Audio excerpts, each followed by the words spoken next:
சென்னையில ஒருத்தர் என்ன பண்ணிருக்காரு அப்படின்னா, தண்ணி அடிச்சுட்டு மேற்கொண்டு தண்ணி அடிக்க காசு இல்ல அப்படின்னு சொல்லி ஒரு கடையில பயங்கரமா தகராறு பண்ணிருக்காரு. காசு கேட்டிருக்காரு. அவங்க இல்லன்னு சொன்ன உடனே அங்க உள்ள பொருள்லாம் ரோட்ல தூக்கி வீசி சேதப்படுத்திருக்காரு.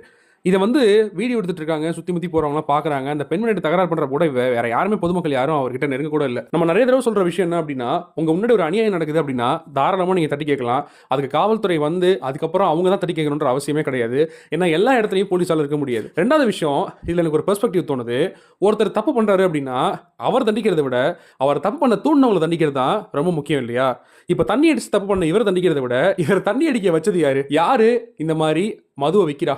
அப்ப அவங்களுக்கு கண்டிப்பா அதெல்லாம் கிடைக்கணும்ல. அப்ப அரசாங்கம் கண்டிப்பா அதுல ஒரு மாற்றம் கொண்டு வரணும்ன்றதா என்னுடைய ஒரு பெர்ஸ்பெக்டிவா இருக்கு. சரி, அரசாங்கம் தான் ஒரு சைடு இப்படி பண்றாங்க அப்படின்னா, இன்னொரு பக்கம் காவல்துறை இருக்கு. தொடர்ந்து வந்து இந்த போதைப் பொருள்லாம் விக்கிறவங்கள வந்து கண்டுபிடிச்சு தான் இருக்காங்க. ஆனாலும் ஒரு ஊர்ல பாத்தீங்கன்னா, பட்ட பகல்ல மதுக்கடை தொறக்கறதுக்கு முன்னாடியே கள்ளச்சாராயத்த வித்துட்டு இருக்காங்க.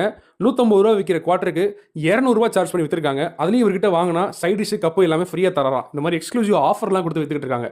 இவ்வளவு பெரிய வியாபாரம் நடக்குது. ஆனா அங்க உள்ள காவல்துறை அதிகாரிகளுக்கு தெரியாம நடக்குதா?